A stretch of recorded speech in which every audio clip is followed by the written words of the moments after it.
আমি অনুরোধ করব আমরা যেন নামের পিছনে না দৌড়াই, আমরা যেন কাম নিয়ে পড়ে থাকি। ধন্যবাদ মাননীয় স্পিকার, কোনো ভুল হলে আমাকে ক্ষমা করবেন।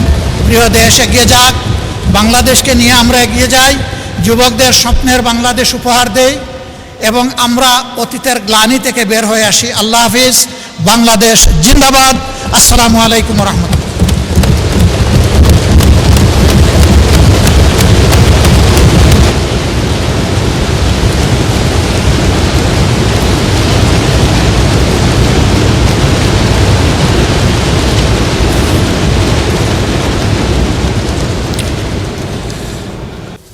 মাননীয় স্পিকার, বাজেট মূলত একটি জাতির টিকে থাকার এবং সামনে এগিয়ে যাওয়ার চার্টার। আমি ধন্যবাদ জানাই মাননীয় অর্থমন্ত্রীকে, সরকার গঠনের পরে খুব কম সময় পেয়েও একটা বিধ্বস্ত অর্থনীতির ধ্বংসস্তূপের উপর দাঁড়িয়ে তিনি সংসদে একটা বাজেট পেশ করেছেন। 234 পৃষ্ঠার এই বাজেট পাঠ করতে তার অনেক কষ্ট হয়েছে, কষ্ট হওয়ার কথা। কয়েক ঘন্টা তাকে দাঁড়িয়ে বক্তব্য রাখতে হয়েছে। তার উপর একটি গুরুভার অর্পিত হয়েছে এই সংসদ এবং সরকারের পক্ষ থেকে। আমি এও বিশ্বাস করি তিনি তার জ্ঞান মতো এই বাজেটকে সর্বোচ্চ চূড়ায় নিয়ে যাওয়ার, সুন্দর করার তিনি চেষ্টা করেছেন। কিন্তু তারপরেও তিনি এবং তার টিম ব্যক্তিগতভাবে মানুষ, সমষ্টিগতভাবে মানুষ, মানুষের কোনো প্রয়াস সম্পূর্ণভাবে ভুলের ঊর্ধ্বে হওয়ার প্রশ্নই ওঠে না। এর মধ্যে ত্রুটি এবং ঘাটতি থাকবে, এটাই স্বাভাবিক। এটা আমি করলেও থাকত। বিরোধী দলের কাজ হচ্ছে ওয়াচ ডগের কাজ করা। তারা তীক্ষ্ণ দৃষ্টিতে দেখবে এই বাজেটের মাধ্যমে জনকল্যাণের পরিবর্তে কোথাও জনগণের কোনো ক্ষতি হচ্ছে কিনা, এবং বিশেষ করে সমাজের ন্যায্যতার ভিত্তিতে যাদের পাওনা আছে তারা বঞ্চিত হচ্ছে কিনা, এবং কোনো জায়গায় জনগণের অর্থের অপচয়ের প্রস্তাবনা আছে কিনা, এই বিষয়গুলো দেখা মূলত বিরোধী দলের কাজ। সরকারি দলের বন্ধুরা বিরোধী দলের সমালোচনাকে কেউ কেউ ওয়েলকাম করেছেন, আমি তাদেরকে ধন্যবাদ জানাই। আবার কেউ কেউ বিরক্তি প্রকাশ করেছেন, আমি তাদেরকেও ধন্যবাদ জানাই। এইসব বৈচিত্র্য নিয়েই এই সংসদ, এই বৈচিত্র্য থাকুক। সরকারি দল বাজেটের প্রশংসা করতে থাকুক, বিরোধী দল হালকা প্রশংসার সাথে ভারী ওয়াচডগের কাজটাও করে যাক। তাহলে বাজেট সত্যিকার অর্থে পূর্ণতা পাবে এবং আমরা এটা আশা করতে চাই। বিরোধী দলের পক্ষ থেকে, এমনকি সরকারি দলের পক্ষ থেকেও কিছু কিছু বিষয়ে কিছু প্রস্তাবনা এসেছে এবং আমি বেশ কিছু প্রস্তাবনাকে একান্তভাবে যৌক্তিক মনে করি। রেওয়াজ অনুযায়ী সম্পূরক বাজেটের উপরে কাট মোশন ছিল, সেখানে একটাও গ্রহণ করা হয় নাই। যদি 1 টাকার একটাও গ্রহণ করা হতো তাহলে ডেমোক্রেসিতে সুন্দর একটা চ্যাপ্টার যোগ হতো। এবারও যে প্রস্তাবনাগুলো এসেছে, আমি আশাবাদী হতে চাই যে সবগুলাই অবলীলায় অগ্রাহ্য হবে না, বরঞ্চ যেগুলা যৌক্তিক মাননীয় অর্থমন্ত্রী বিবেচনায় নিয়ে সেগুলা গ্রহণ করবেন এবং তার পূর্ণাঙ্গ প্রস্তাবনায় সংশোধিত আকারে তিনি এই সংসদে পেশ করবেন। তাহলে দেশবাসী বুঝতে পারবে যে এই সংসদের আলোচনা শুধু সময় ক্ষেপণের জন্য নয়, কিন্তু কিছু কথার ফুলঝুরি নয়, এর বাস্তবতা রয়েছে, এর মধ্যে সারবস্তু আছে। মাননীয় স্পিকার, এই সেশনটা কার্যত আগামীকালকে শেষ হবে না, কিন্তু এই চ্যাপ্টারটা ক্লোজ হবে আগামীকাল। কারণ জুলাইয়ের 1 তারিখ থেকে এই বাজেট বাস্তবায়ন শুরু হবে ইনশাআল্লাহ। এই ক্ষেত্রে আমাদের সুস্পষ্ট প্রস্তাবনা যে আমরা দেখতে পাচ্ছি অতীতে বর্তমানে কোনো বেশ কম হয়নি। এটা জুলাই টু জুন হওয়ার কারণে এবং শেষের দিকটা বন্যা দুর্যোগ থাকার কারণে তাড়াহুড়া করে অর্থ ছাড়া হয়। সারা 10 মাসে 42%, আর এই সময় আরো 42% থেকে যা হয় পুরোপুরি। পরে এখানে অপচয় এবং লুটপাটের দুয়ার উন্মুক্ত হয়ে যায়। আমাদের প্রস্তাবনা কালকেও এখানে আলোচনায় এসেছে, পরশু এসেছে, এর আগেও এসেছে। আমরা আমাদের ছায়া বাজেটেও বলেছি যে ফিসকাল ইয়ারটা আমাদের ক্যালেন্ডার ইয়ারের সাথে মিলিয়ে দেওয়া হোক, অর্থাৎ জানুয়ারি থেকে ডিসেম্বর এই সময়টা হোক ফিসকাল ইয়ার। জাতির ক্ষতি হ্রাস পাবে, কাজের গতি বৃদ্ধি পাবে। আমরা আশা করব এটা সক্রিয় বিবেচনায় নিয়ে কার্যকর হবে ইনশাআল্লাহ। দ্বিতীয় সংক্রান্ত যে মৌলিক কথাটি বলে রাখতে চাই যে এই বাজেট আমরা প্রণয়ন করি ঠিক আছে, কিন্তু আমরা বাস্তবায়ন করি না। বাস্তবায়ন করে আমাদের নির্বাহী ফোর্স যারা আছে তাদের মাধ্যমে, রাষ্ট্রের কর্মকর্তা কর্মচারীদের মাধ্যমে বাস্তবায়ন হয়, তারাও ভুলে উঠবে না।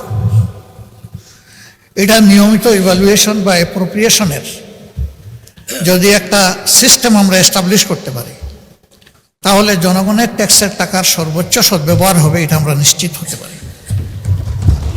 এই জন্য প্রতি 3 মাস অথবা 4 মাস অন্তর অন্তর এর ইভ্যালুয়েশন বা অ্যাপ্রোপ্রিয়েশন রিপোর্ট এবং আলোচনাই সংসদে হওয়া উচিত। বিশেষ করে শেষ 3টি মাস হাতে রেখে সম্পূরক বাজেটটা আসা দরকার। এবারও আমি ব্যক্তিগত আলোচনায় বলেছিলাম যে দেরি করলেন কেন, এটা আরো আগে আনতে পারতেন। একজন দায়িত্বশীল সম্মানিত সদস্য তিনি বললেন যে এত আগে প্রেডিক্ট করব কিভাবে। আমি বললাম যখনই পরিকল্পনা নেওয়া হয়েছে প্রেডিকশন তো তখন হয়ে আছে, এবং এর একটা টাইম লাইনও হওয়া উচিত, কোন কাজটা কোন সময়ের ভিতরে সম্পূর্ণ হবে। যদি এইভাবে ইভ্যালুয়েশন এবং টাইম লাইন ফলো করে আমাদের বাজেট পরিকল্পনা বাস্তবায়ন হয়, তাইলে 3 মাস কেন 6 মাস আগেও প্রেডিক্ট করা কোনো অসম্ভব নয়। আর এখানেও আমরা দেখলাম যে অন্তত 20 দিন আগে তো প্রেডিকশন করা গেছে। তো 20 দিন আগের প্রেডিকশন যদি হয় তাইলে 3 মাস আগেরও প্রেডিকশন করা সম্ভব। তখন আর ওই যে অপচয় এবং লুটপাট, এটা সম্ভাবনাটা কমে আসবে। আমাদের সমাজে বাজেট বাস্তবায়ন বা উন্নয়নের সবচেয়ে বড় বাধা হচ্ছে দুর্নীতি, জবাবদিহিতার অভাব, সততা স্বচ্ছতার অভাব। এটি আমাদের সবচেয়ে বড় চ্যালেঞ্জ। এই চ্যালেঞ্জ একদিনে দূর হবে না, কিন্তু কোনো একটা জায়গা থেকে শুরু করতে হবে, এবং পদ্ধতিগতভাবে যদি এটা আমরা শুরু করতে পারি তখন এটা সুফল আমরা পেতে পারি। মাননীয় স্পিকার, আমাকে কতটুকু সময় দিবেন আগে বলেন নাই, আমি ধারণা করে নিচ্ছি এই সংসদে কেউ কেউ যেভাবে আনলিমিটেড সময় পেয়েছেন, আজকে আশা করি আমিও সেই রকম পাবো। আপনাকেও আনলিমিটেড সময় দেওয়া হবে, বলুন। ধন্যবাদ মাননীয় স্পিকার, তবে আনলিমিটেডটাও লিমিটেড হবে ইনশাল্লাহ।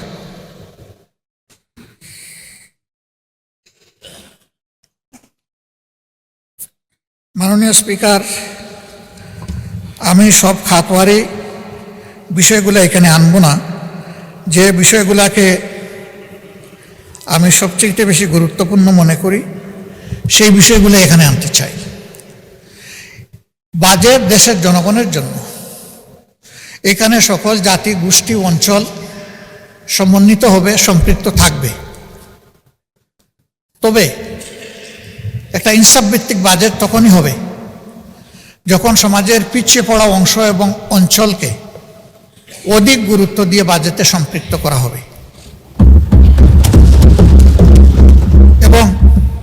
এই বাজেটের সুফল যখন সবাই পাবে, কেউ এর সুফল থেকে বঞ্চিত হবে না। এই বাজেটে আমরা লক্ষ্য করেছি তার ব্যতিক্রম আছে। সেই ব্যতিক্রমটা নিয়ে অনেকেই কথা বলেছেন, আমিও আবার কথা বলছি। শিক্ষা জাতির মেরুদণ্ড। আমাদের শিক্ষা ব্যবস্থা ভালো নেই।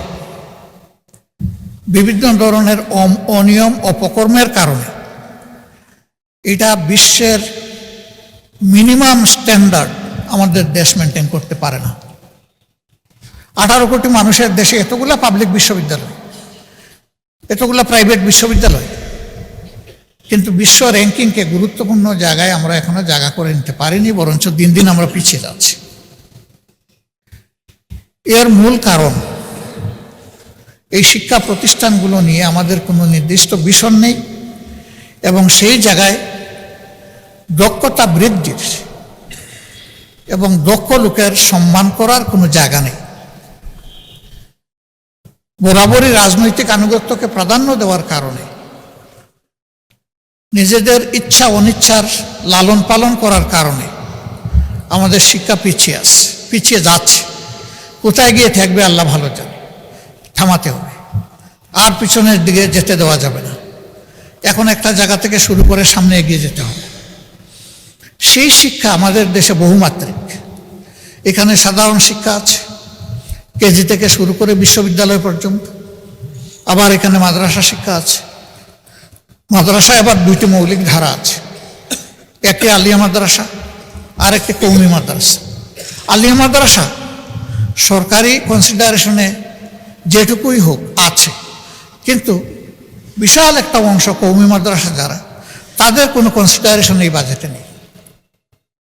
অথচ সরকারের ট্রেজারিতে তারাও তো ট্যাক্স দিচ্ছে। প্রত্যেকটি নাগরিক কিন্তু পরোক্ষ এবং প্রত্যক্ষ কর পরিশোধ করে থাকে। তো তাদের তো হক আছে, তাহলে তারা কেন উপেক্ষিত হবে? হ্যাঁ, এখানে তাদের কিছু আশঙ্কা আছে। তাদের আশঙ্কা হলো সরকারি দান সুবিধা যদি গ্রহণ করা হয়, তাহলে এই শিক্ষা ব্যবস্থার উপরেও সরকার ইচ্ছামতো নিয়ন্ত্রণ আরোপ করবে। তখন ইসলামী শিক্ষার মৌলিকত্ব ক্ষুণ্ণ হতে পারে। যদি তাদের সম্মিলিত যে সংস্থা আছে হায়াতুল উলিয়া, তাদের সাথে বসে তাদেরকে নিশ্চয়তা দেওয়া যায় যে আপনাদের পরামর্শ মোতাবেকই এগুলা পরিচালিত হবে, আমরা জোর করে কিছুই চাপাবো না। রাষ্ট্রের ট্রেজারিতে আপনাদের হক আছে, আপনাদের হক আপনাদের হাতে তুলে দেওয়া আমাদের দায়িত্ব। আমাদেরকে এই সুযোগ আপনারা সৃষ্টি করে দেন, তখন একটা রাস্তা বের হবে। আমি মনে করি তাদেরকে এই বাজেটে ইনক্লুড করা উচিত। এখন মেকানিজম কি হবে, সরকার এটা বের করে নেবে। এই ক্ষেত্রে যদি আমাদের কোনো সহযোগিতা লাগে, আমরা প্রস্তুত। আমাদের সহযোগিতা ছাড়াই যদি সরকার একা সমাধান করে বলে, ধন্যবাদ দেব, অসুবিধা নেই, কাজটা হওয়া দরকার। এরপরে আমরা লক্ষ্য করলাম প্রাইমারি স্কুলের প্যারালাল সংখ্যায় যাই হোক, ইবতেদায়ী মাদ্রাসা আছে, সেই মাদ্রাসাগুলার কোনো অ্যাকোমোডেশন এখানে নাই, আমাদের বাজেটে নাই। তারাও শিক্ষায় কন্ট্রিবিউট করছে। আমি দাবি করব তাদেরকেও এর অন্তর্ভুক্ত করা। নন এমপিওভুক্ত যে সমস্ত শিক্ষা প্রতিষ্ঠান আছে, ফ্যাসিস্ট আমলে বাস্তবতা থাকা সত্ত্বেও অনেক প্রতিষ্ঠান এমপিওভুক্ত হয়নি। এটা ঠিক যে এই ধরনের বেশ কিছু প্রতিষ্ঠান থাকতেও পারে যাদের কোনো ন্যূনতম মান নেই, দেওয়ার মতো অবস্থা নেই। নিরপেক্ষভাবে নির্মোহভাবে মান যাচাই করে, লাইকিং ডিসলাইকিং এর ভিত্তিতে নয়, কোনো এলাকা বা অঞ্চল বেদে বৈষম্য নয়, একটা কমিটি বা কমিশন করে শিক্ষা মন্ত্রণালয়ের অধীনে যাচাই বাছাই করে যেগুলা এমপিওভুক্ত হওয়া উচিত, তাদেরকে আর ঝুলিয়ে না রেখে তাদের উপর আর জুলুম অব্যাহত থাকুক, এটা আমরা চাই না। আমরা চাই যে এটার অবসান হোক, এটার সমাধান হোক। শিক্ষা জাতির প্রতি কোনো অনুগ্রহ নয়, একটি জাতির অধিকার। এই অধিকার দেওয়ার দায়িত্ব হলো রাষ্ট্র বা সরকারের। প্রত্যেক দেশে, উন্নত দেশেও শিক্ষার দুটি পথ রয়েছে, একটি সরকারি, একটি বেসরকারি। বেসরকারিতে তারা যাবে, সরকারির চাইতে যারা উন্নত শিক্ষা আছে বলে মনে করে, যাদের অর্থ আছে, অ্যাফোর্ডেবিলিটি আছে, তারা যাক, অসুবিধা নেই। কিন্তু যে জনগণ সরকারি শিক্ষাটা নিতে চায় তাদেরকে মানসম্মত শিক্ষা নিশ্চিত করা হচ্ছে সরকারের কাজ। এই ক্ষেত্রে অবশ্যই পুরা শিক্ষাটাই সরকারিকরণ হওয়ার দাবি রাখে।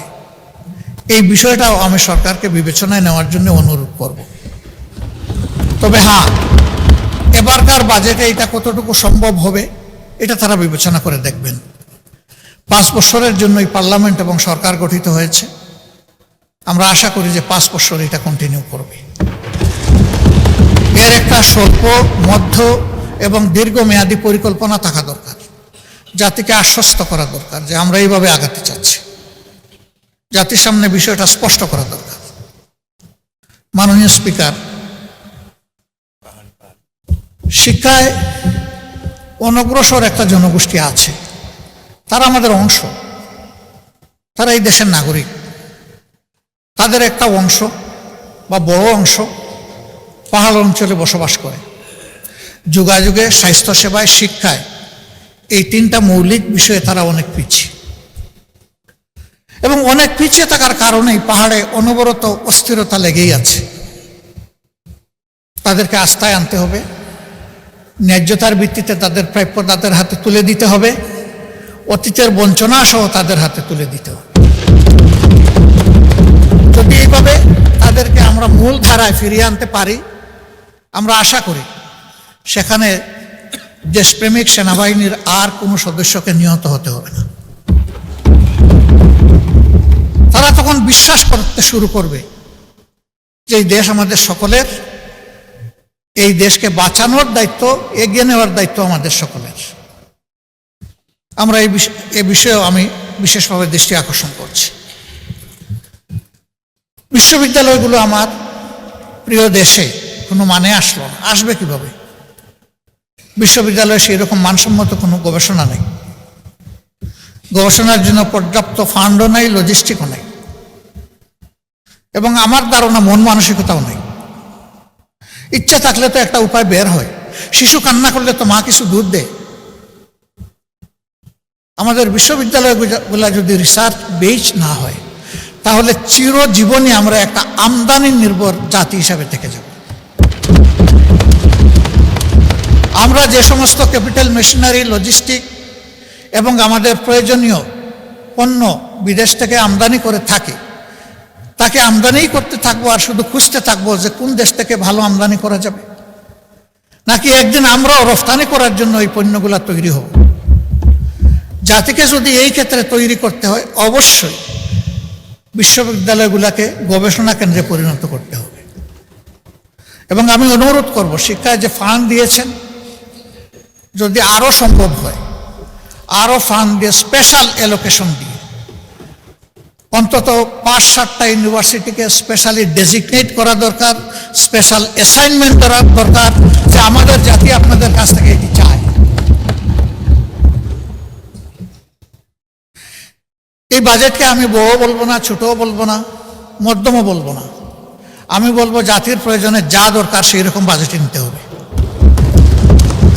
আমি এটাও বিশ্বাস করি, রেভিনিউ আহরণে আমাদের যে আশঙ্কা, অতীত অভিজ্ঞতার আলোকে সরকার নিজে যদি সৎ হয় এবং সদিচ্ছা থাকে, তাহলে যে রেভিনিউ টার্গেট এখানে আমরা ফোকাস করেছি তার চাইতে বেশি রেভিনিউ আহরণ করা সম্ভব। তবে 3টা বিষয়ের দিকে খেয়াল রাখতে হবে। আমাদের দেশে যারা ইনকাম ট্যাক্স দিয়ে থাকেন, আয়কর দিয়ে থাকেন, তারা 3টা ট্যাক্স দেন। একটা হচ্ছে সরকারি ট্রেজারিতে জমা হয়, আরেকটা কিছু অসৎ লোকের পকেটে যায় যারা এই প্রক্রিয়ার সাথে জড়িত, আর আরেকটা চাঁদাবাজদের পকেটে যায়। এরকম যারা আয় করেন তাদেরকে যদি নিশ্চয়তা দেওয়া হয় ট্যাক্স শুধু একটাই হবে, দ্বিতীয়টা আর তৃতীয়টা থাকবে না, তাহলে আমি বিশ্বাস করি স্বপ্রণোদিত হয়ে এই সমস্ত ব্যবসায়ীরা আরো বেশি ট্যাক্স দিতে তারা আগ্রহী হবে। সেই সাথে এই ব্যবসায়ীরা যখন দেখবেন যে তাদের ব্যবসা যদি কখনো ঝুঁকিতে পড়ে, তখন সরকার এবং দেশ এসে তাদের পাশে দাঁড়ায়। এই আস্থা যদি তাদের মধ্যে তৈরি হয় যে ট্যাক্স শুধু ওয়ান ওয়ে টানেল নয়, এটা টু ওয়ে টানেল, আমি দিব আর বিপদে পড়লেও আমি পাবো, সেই রকম আস্থার পরিবেশ যদি সৃষ্টি করা যায়, সকল দেশের ব্যবসায়ীরা, উন্নত দেশের ব্যবসায়ীরা যেভাবে এই ট্যাক্স দিয়ে থাকেন, আমাদের ব্যবসায়ীরাও সেটা দিবেন বলে আমি বিশ্বাস করি। যাদের সাথেই কথা হয়েছে তারা বলেছে যে আপনারা কাট মোশন করে ওই দুইটা ছাঁটাই করে দেন, 2 নম্বর আর 3 নম্বর, দেখবেন আমরা ট্যাক্স দেই কিনা। ব্যবসায়ীদের মধ্যে সকলের উদ্দেশ্য সমান নয়, এর মধ্যে বেশিরভাগ ব্যবসায়ী সৎ, তারা সততার সাথে বাঁচতে চান, কিন্তু তাদেরকে বাধ্য করা হয় অসৎ হতে। আর কিছু আছে মজ্জাগতভাবে অসৎ, ওরা সব সময় সব জায়গায় লুণ্ঠন এবং ডাকাতির মানসিকতা নিয়েই তারা থাকে। এদের সংখ্যা বেশি নয়, তাদের নামের তালিকাও দীর্ঘ নয়, কিন্তু এই 5-7 জনের হাতেই গত 15টা বছর দেশ লুণ্ঠিত হয়েছে।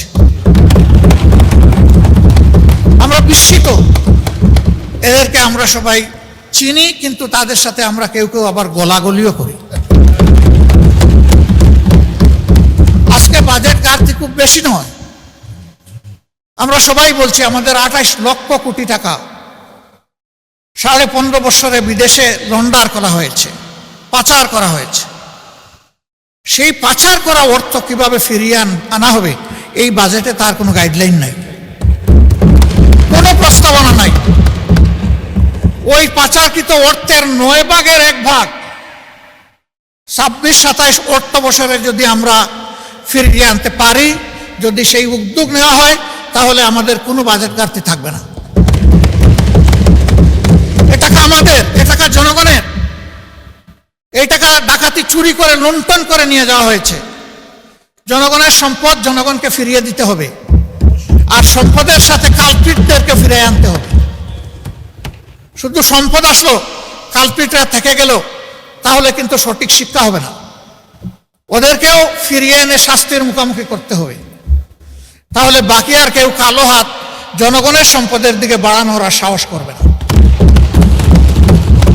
আর এই বিষয়টা যদি উপেক্ষা করা হয়, তাহলে আগামীতে এর চাইতে বড় ডাকাত তৈরি হবে, এবং এরা ধরে নেবে যে এই নিয়ে মিডিয়ায়, সংসদে একটু চিল্লাচিল্লি হবে, কথাবার্তা হবে, তারপরে সব মালিশ, আর কিছুই থাকবে না। এখানে আমরা দৃশ্যমান কার্যকর পদক্ষেপ দেখতে চাই। এর জন্য সংশ্লিষ্ট দেশসমূহের সাথে MOU চুক্তি যা করতে হয়, আইনগত সকল পথ খুলেই আগাতে হবে, কিন্তু এই গতিটা যেন হরিণের গতি হয়, কচ্ছপের গতি না হয়। কারণ এই সম্পদ যত তাড়াতাড়ি ফিরে আসবে, রাষ্ট্র তত বেশি উপকৃত হবে, আমাদের বঞ্চনা দূর হবে। এই ব্যাপারে বিরোধী দল হিসাবে আমরা যাদের সাথে বসেছি, বিদেশের যে সমস্ত ডেস্টিনেশনে আমাদের এই টাকাগুলো গিয়েছে, আমরা তাদের সাথে পরিষ্কার কথা বলেছি, এই টাকা আমাদের, আপনারা ফিরিয়ে দিতে সাহায্য করুন। আমাদের সরকার যদি উদ্যোগ নেয়, তাদেরকে আপনারা সহযোগিতা করুন। বিরোধী দল হিসাবে আরও যদি কিছু করার আমাদের থাকে বলবেন, সেটাও আমরা করব। আমরা দেশকে ভালোবাসি, সরকারি দল বিরোধী দল বড় কথা নয়। এখান থেকে অনেকেই বলেছেন যে আপনারা এত সমালোচনা করেন, একদিন তো আপনারা সাইড বদল করে এখানেও আসতে পারেন, আল্লাহ ভালো জানেন। তুতিল মুলকা মান তাশা ওয়া তানজিউল মুলকা মিম্মান তাশা, আল্লাহ ভালো জানেন ক্ষমতার পালা বদল কখন হবে, কারে দিয়ে হবে, কিভাবে হবে, তবে হবে, এটাই কথা।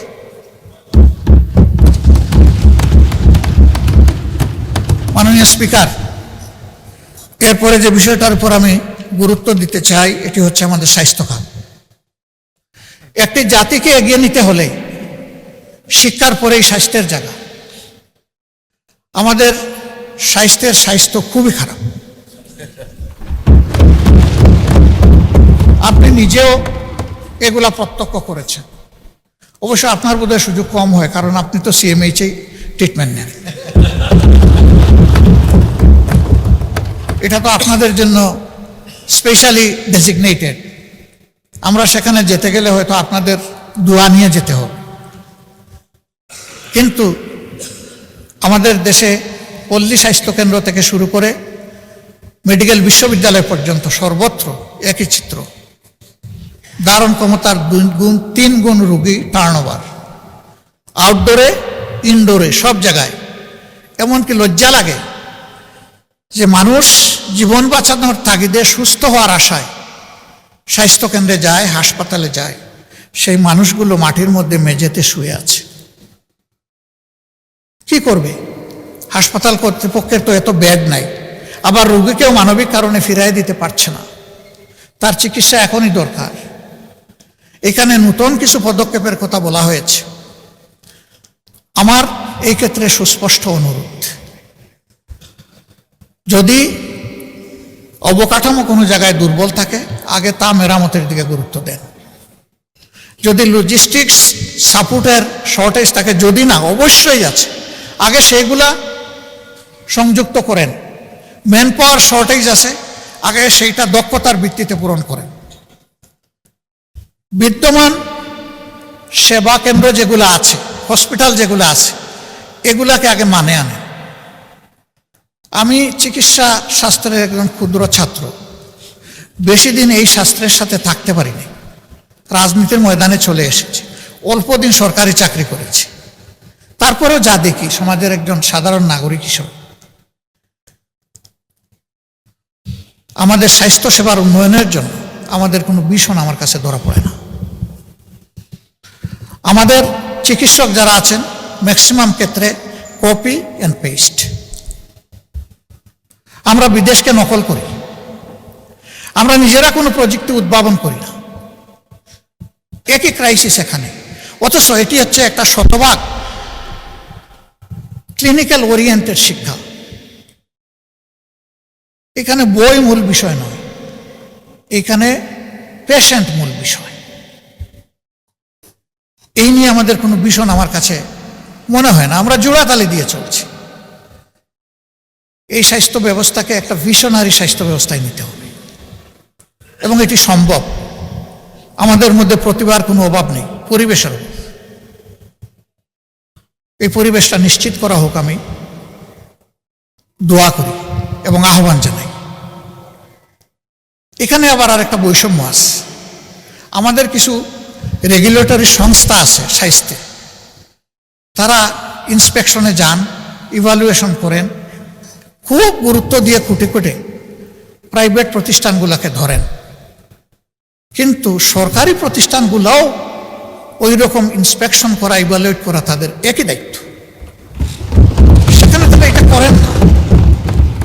সেখানে মহাপাপ করেও সবাই বহাল তবিয়তে থাকে। সেখানে কোনো ধরনের অ্যাকশন নেওয়া হয় না। এটা এখন নতুন না, ওই চলে আসতেছে ধারাবাহিক। ইনসাফ হচ্ছে। অপরাধ যেখানে, অপরাধ কন্ট্রোল করার দায়িত্ব সরকারের, সেখানে সমানভাবে দুইটাকে ট্রিট করতে হবে। এই দেশে সরকারি শিক্ষা ব্যবস্থায় বিদেশ থেকে ছাত্রছাত্রী আসার তেমন সুযোগ নেই, সার্কের একটু সুযোগ ছাড়া, এটাও খুব সীমিত। কিন্তু বেসরকারি মেডিকেল কলেজগুলোতে বিপুল সংখ্যক বিদেশি ছাত্রছাত্রী এখানে আসে। এর মাধ্যমে দেশের স্বাস্থ্য শিক্ষাকে যেমন এগিয়ে নেওয়ার সুযোগ রয়েছে, ঠিক তেমনিভাবে প্রচুর পরিমাণ রিমিটেন্স আর্ন করারও আমাদের সুযোগ রয়েছে। অতএব সমান তালে এই দুইটাকে যেন সার্ভিলেন্সে রাখা হয়, সেটাই হচ্ছে আমার দাবি। সম্প্রতি 8 দিন হসপিটাল নিয়ে এখানে কথা হয়েছে, অনেক কথা। আমি ওই সমস্ত তর্কে যাচ্ছি না। শুধু মানবিক একটা দল বিষয় সরকারকে বিবেচনায় নেওয়ার জন্য অনুরোধ করব। এই মেডিকেল কলেজটা, হাসপাতালটা একটা মেডিকেল কলেজের হাসপাতাল। এইটার সাথে প্রায় 750 স্টুডেন্টের, মেডিকেল স্টুডেন্টের সম্পর্ক, এবং প্রায় সমপরিমাণ নার্সের সম্পর্ক। এরা বই পড়ে ডাক্তার হতে পারবে না, এবং কেবল বই পড়ে নার্সও হতে পারবে না।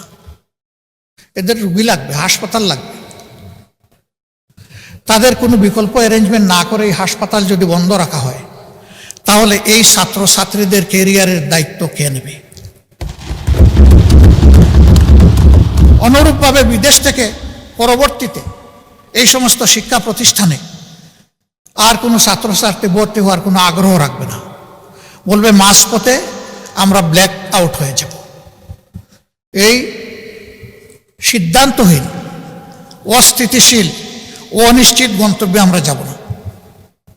তাতে কি দেশের লাভ হবে? এখানে যারা কর্মকর্তা কর্মচারী আছে, যারা মালিক পক্ষ আছে, সংগঠিত গঠনের জন্য আমরা সকলেই খুবই অনুতপ্ত, আমরা শোকাহত। সঠিক তদন্তের মাধ্যমে কারো দোষ প্রমাণিত হলে তার বিচার হোক, শাস্তি হোক, আমাদের কোনো আপত্তি নেই। কিন্তু প্রতিষ্ঠানের প্রয়োজনীয় সংস্কার যেটা দরকার, সময় বেঁধে দিয়ে সেটা করে এই হসপিটাল অতি সত্বর খুলে না দিলে এই সমস্ত জিনিস হুমকিতে পড়বে। এটা ঠিক, হয়তোবা তাদের কোনো দুর্বলতার কারণে এই ঘটনা ঘটেছে, কিন্তু এটাও ঠিক যে এখান থেকে লক্ষ লক্ষ মানুষ সেবা পেয়েছে এবং তারা এমন কিছু সেবার রেভিনিউ এখানে দিতে পেরেছে। আমিও একটা প্রাইভেট প্রতিষ্ঠানের সাথে জড়িত, আমি বলছি আমিও এটা দিতে পারিনি, এর ধারে কাছেও আমি দিতে পারিনি। তাদের ভালোকেও অ্যাপ্রিসিয়েশন দেওয়া হোক, আর তাদের কোনো অপরাধ থাকলে সেটাকেও বিবেচনায় নেওয়া হোক, কিন্তু আমাদের পদক্ষেপটা হোক মানবিক এবং যৌক্তিক। আমি বিশেষ করে মেডিকেল স্টুডেন্ট এবং নার্সদের তাদের একাডেমিক কেরিয়ার এবং জীবন বাঁচানোর জন্য আমি সরকারকে এ বিষয়টা গুরুত্ব দিয়ে বিবেচনা করার জন্য অনুরোধ করব। মাননীয় স্পিকার, সময় তো আমি বেশি নিয়ে ফেলছি, আর অল্প সময়ে আমি শেষ করব ইনশাআল্লাহ। প্রবাসীরা আমাদের সমাজের অংশ। এই প্রবাসীদের নিয়ে এখানে আমরা 1.5-2 ঘন্টা আলোচনা করেছি।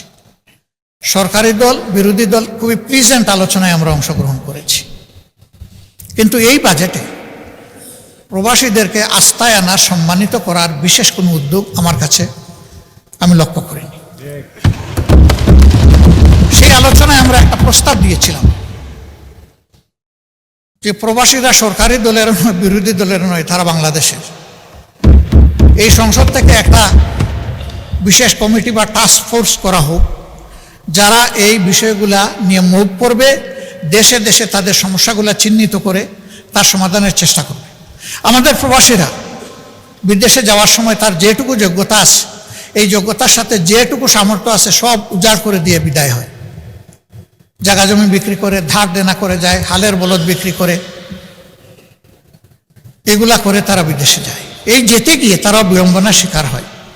মালয়েশিয়া একটা গুড হাব, যেখানে আমাদের প্রায় 20 লক্ষ লোক থাকে। সেই জায়গায় অতীতে অনেক কেলেঙ্কারি হয়েছে। সেখানে একটা কোম্পানি করে, নুরুদ্দিন আমিন, সে একটা কোম্পানি করে একটা সিন্ডিকেশনের মাধ্যমে 85,000-এ যেখানে একজন শ্রমিক ভাই যাওয়ার কথা, সেখানে তার কাছ থেকে নেওয়া হয়েছে 6-7 লক্ষ টাকা। এখনো সেইটা বহাল আছে। আমি এই গণতান্ত্রিক সরকারকে অনুরোধ করব, হাত দেন, ভেঙে দেন সিন্ডিকেট, খুলে দেন দুয়ার, চলে যাক শ্রমিক মাত্র 85,000 টাকায়। যারা জেলের ভিতরে আছে তাদেরকে মুক্ত করার জন্য আমাদের মাননীয় প্রধানমন্ত্রী তার সফরে কথা বলেছেন, ধন্যবাদ। তারা মুক্ত হয়ে আসলে এবং যদি তারা সেখানে কাজ পায় আমরা খুব খুশি হব। এদের কোনো দোষ নাই, এরা বুঝে নাই কোনটা জালিয়াতি আর কোনটা সঠিক। দালালের খপ্পরে পড়ে তাদের ভাগ্যে আগুন জ্বলছে। এই দালালদেরকেও আইনের আওতায় আনেন, শাস্তির আওতায় আনেন। এই চেইনটা ভেঙে দেন, খান খান করে দেন। ওই চেইন রেখে মলম দিলে আমাদের কোনো লাভ হবে না, বারবার ফুসকা উঠতেই থাকবে। তাদের আরো অনেকগুলো সমস্যা আছে, আমি সেগুলার দিকে গেলাম না। আর মালয়েশিয়াই শুধু প্রবলেম না, প্রবলেম সর্বত্র। এক জায়গায় হাত দিলে সব জায়গায় কভার হয়ে যাবে, এবং আমি বিশ্বাস করি এটা আনঅ্যাচিভেবল নয়, এটা অ্যাচিভেবল। এখানে দরকার সদিচ্ছা আর কঠোর পদক্ষেপ। আমরা সরকারের সাথে এই ব্যাপারে আছি।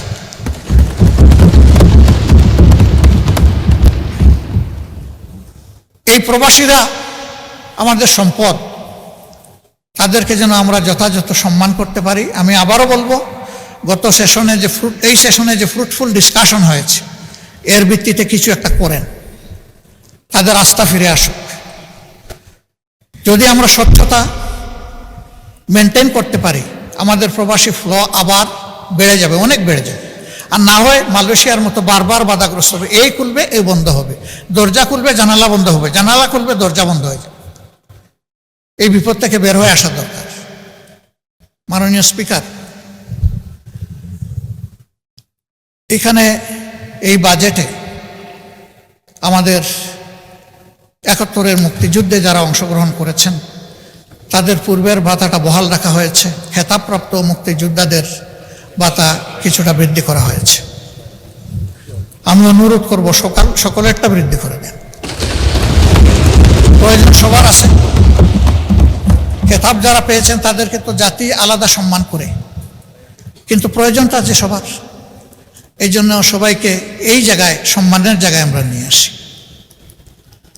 গত 17.5 বছরে যত মানুষ জুলুমের শিকার হয়েছে, এমনকি 28 অক্টোবর থেকে, 28 অক্টোবর শুধু জামাতের লোকেরা নিহত হয় নাই, একদিনে 34 জন মানুষ বিরোধী দলের নিহত হয়েছিল, তার মধ্যে 14 জন জামাত ইসলামের, 20 জন বিএনপির।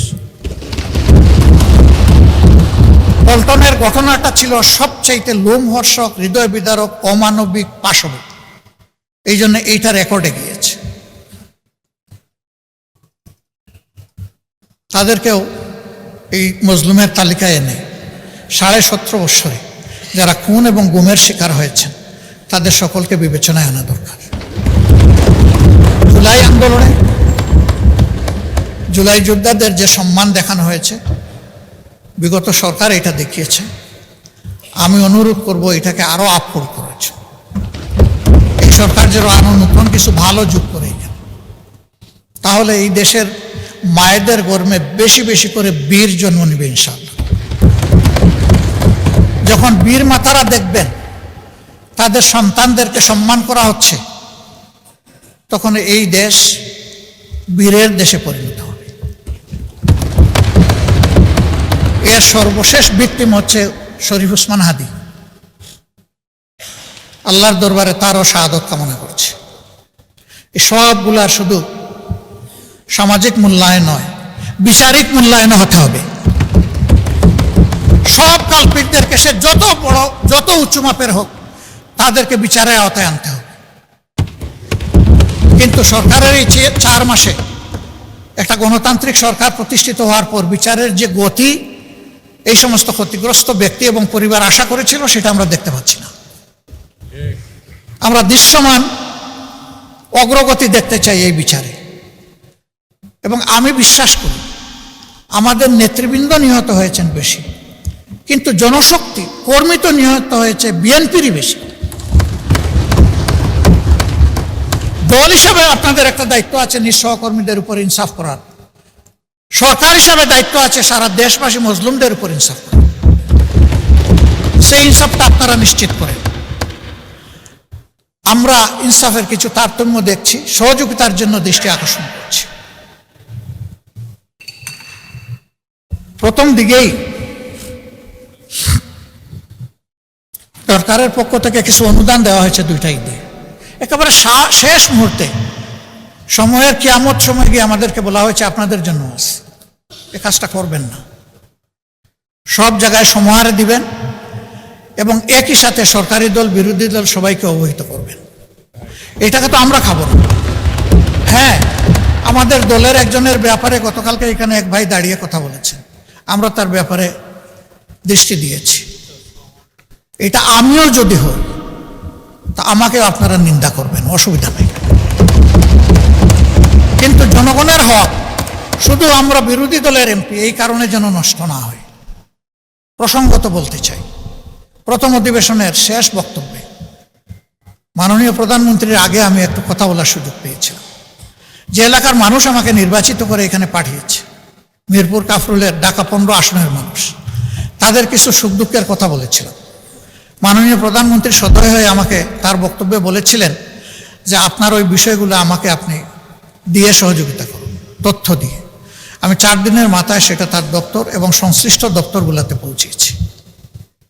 এরপরে আবার কিছুদিন আগে একটা সফট রিমাইন্ডার দিয়েছি। হয়তো অনেক কাজের ভিড়ে চাপে তিনি এদিকে খেয়াল দিতে পারেননি, কিন্তু আমি যে একটা ভুল করে ফেলেছি, আপনার এই আশ্বাসের পরে আমি যে এলাকার জনগণকে বলেছি যে মাননীয় প্রধানমন্ত্রী এটার দায়িত্ব নিয়েছেন, আপনারা আশ্বস্ত থাকুন।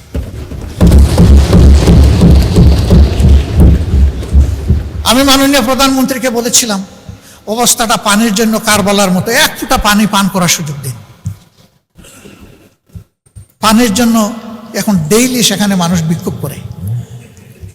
আবার কিছু অসাধু ব্যক্তি রাজনৈতিক যুগ সাজসে রাতের বেলা এরা পানির পাইপ কেটে বিভিন্ন জায়গায় তাদের পাওনাটা আদায় করে, অবৈধ পাওনা আদায় করে সেখানে পানির অবৈধ সংযোগও দিচ্ছে।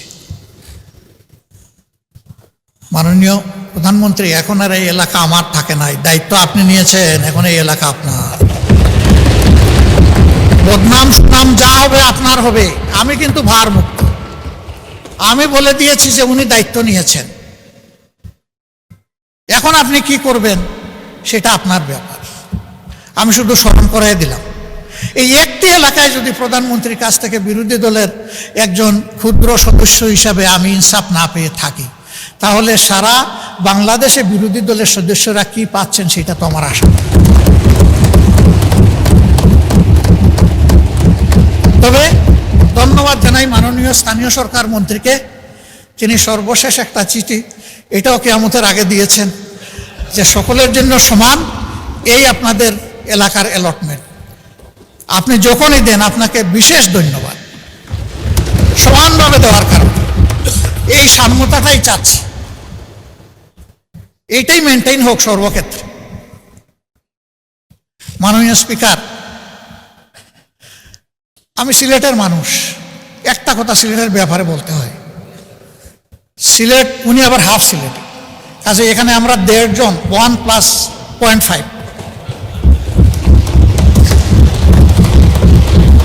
ঢাকা সিলেট যে মহাসড়ক 6 লেনের কাজ শুরু হয়েছে ফ্যাসিস্ট সরকারের আমলে, কিন্তু এইটা দেখে মনে হচ্ছে এটা বোধহয় আগ্রার তাজমহল জাতীয় কিছু হবে। কত বছর লাগবে আমরা জানি না। গুইসাপের মতো হাঁটি হাঁটি এটার কাজ চলছে। প্রধানমন্ত্রী নিজেও কিন্তু এটা এক্সপেরিয়েন্স করেছেন, তাকে ধন্যবাদ। কারণ ওই রাস্তা দিয়ে চলতে গেলে বঙ্গোপসাগরে যাওয়ার দরকার নাই, ঢেউ দেখতে গেলে ওখানেই যাওয়া যথেষ্ট। এর একটা অবসান চাইছিলেন বসে, আমি আপনার মাধ্যমে দৃষ্টি আকর্ষণ করলাম। যোগাযোগ মন্ত্রী মহোদয় আছেন, মন খারাপ করবেন না, আপনাকে সাহায্য করার জন্য বলেছি। দক্ষিণ পশ্চিমাঞ্চল যশোর, খুলনা এবং সাতক্ষীরা, এই 3টা জেলার বিস্তীর্ণ এলাকা ওয়াটার লকড হয়ে আছে দীর্ঘদিন ধরে, এর কোনো সমাধান নাই। ফলে কৃষক, কৃষি সব কিছু হুমকিতে পড়েছে, এমনকি শিল্পও হুমকিতে পড়েছে। আমি অনুরোধ করব অগ্রাধিকারের ভিত্তিতে এই বিষয়টার প্রতি নজর দিন। এবার মাননীয় স্পিকার, আপনি এখানে না থাকলেও আমি বলতাম, আপনি টাকার কারণে বলছি, আপনি মন খারাপ করবেন না, আপনি লজ্জা নেবেন না, আপনি ভাববেন না যে আমি আপনাকে খুশি করার জন্য বলছি। আমি আমার দায়বোধের জায়গা থেকে, দেশের ভালোবাসার জায়গা থেকে বলছি। ভোলা দেশের সর্বদক্ষিণের জেলা। এই জেলাটি অন্য কোনো জেলার সাথে স্থলভাগে সংযুক্ত নয়, এটাও একটা ওয়াটার লক জেলা, এটা বাংলাদেশের অংশ। তাদের অধিকার রয়েছে বাংলাদেশের অন্যান্য সকল জায়গার যোগাযোগ ব্যবস্থার যে সুবিধা তারা পেয়ে আসছেন, ভোলা এখন এটা পেতে চায়, এটা পাওয়া তাদের অধিকার। ভোলার এই সেতু শুধু ভোলাবাসীর কপাল পরিবর্তন করবে না, আল্লাহ তাআলা ভোলায় যে অপার সম্ভাবনা রেখেছেন, এই ভোলা গোটা বাংলাদেশের এক বিশাল অংশের চিত্র পরিবর্তন করে দিতে পারে। এই জন্য আমাদের নিয়ামতের খনি এই ভোলা যেন আর উপেক্ষিত না থাকে। এই ভোলার সেতুটা আসলেই এটি একটা সম্ভাবনার স্বপ্ন। এই সেতু বাস্তবায়ন হোক। আমার এই প্রস্তাবে সরকারি দল খুশি না, আমি কি করবো, আপনার দলই খুশি না। ওই তারা তো সেই রকম উষ্ণ অভিনন্দন জানালেন না। মাননীয় স্পিকার, আমি আরো আপনাকে আশ্বস্ত করছি, বুলা আমার শ্বশুর বাড়ি নয়।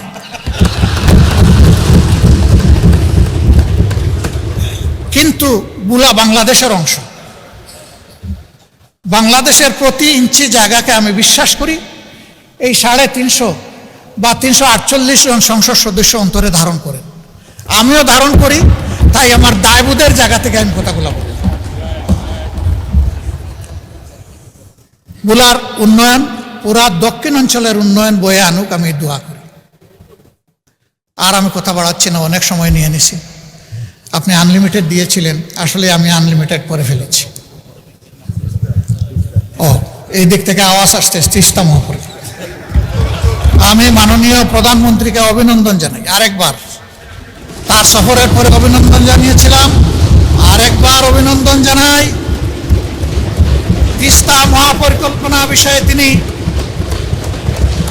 শক্তিশালী বন্ধু দেশ চীনের সাথে কথা বলেছেন এবং পানি সম্পদ মন্ত্রী গতকাল তার বক্তব্যে আশ্বস্ত করেছেন যে ইনশাল্লাহ যে নামেই হোক কাজ শুরু হয়ে যাবে। আমরা নামের কাঙ্গাল নই, আমরা কামের কাঙ্গাল। কামটাই দেখতে চাই। নাম নিয়ে শেষ কথা বলে আমি বিদায় নেই। আমি সিলেটের মানুষ, চাকরি করেছি সুনামগঞ্জ, আমার বাড়ি মৌলভীবাজার, বিয়ে করেছি সিলেট জেলায়। 3টা জেলা আমার খাবার হয়েছে। তো সুনামগঞ্জে একটা শিক্ষা প্রতিষ্ঠান স্থানীয় লোকেরা গড়ে তুললেন তাদের নিজের অর্থে এবং পরিশ্রমে। ভালো মানসম্মত একটা কলেজ, কিন্তু এমপিওভুক্ত হয় না। এইটা 96-2001 সালের সরকারের সময়। কোন সরকার ছিল এটা বুঝতেই পারছেন।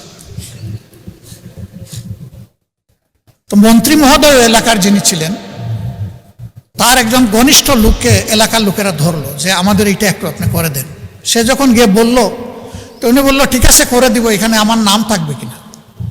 ওই যে তাদের সাথে আলাপ করে দেখে লিডার, আর সে আলাপ করছে, লোকেরা খুব মন খারাপ করছে যে সব কিছু আমরা করলাম, ওনার নামে এখন কলেজ দিয়ে দিব, এটা কোন ধরনের ইনসাফ। তো তারা মন খারাপ করে পাকিস্তান আমলের এক সরপঞ্চের কাছে গেছে। তখন তো আর মেম্বার ছিল না, সরপঞ্চ ছিল।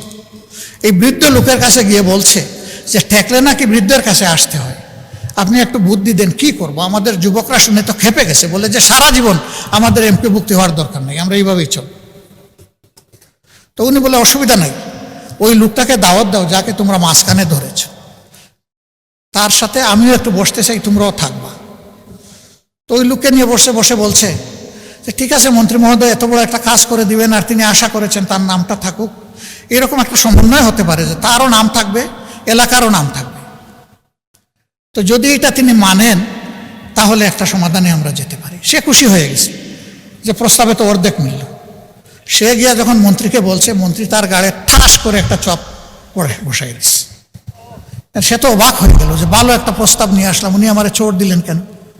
বলে যে তোর বাবারা কি বলছে তুই কি খেয়াল করেছিস, এলাকার নাম পাগলা। এখন যদি এলাকার নামের আগে আমার নাম হয় তাইলে অমুক পাগলা, আর যদি পরে হয় তাইলে পাগলা অমুক। যা কিছুই লাগবে না, ওরা তোরে জুতার বাড়ি দিয়েছে, আমি এর বিনিময়ে এমপিওভুক্ত করে দেব। আমি অনুরোধ করব আমরা যেন নামের পিছনে না দৌড়াই, আমরা যেন কাম নিয়ে পড়ে থাকি। ধন্যবাদ মাননীয় স্পিকার, কোনো ভুল হলে আমাকে ক্ষমা করবেন। প্রিয় দেশ এগিয়ে যাক, বাংলাদেশকে নিয়ে আমরা এগিয়ে যাই, যুবকদের স্বপ্নের বাংলাদেশ উপহার দেই এবং আমরা অতীতের গ্লানি থেকে বের হয়ে আসি। আল্লাহ হাফিজ, বাংলাদেশ জিন্দাবাদ। আসসালামু আলাইকুম রহমতুল্লাহ।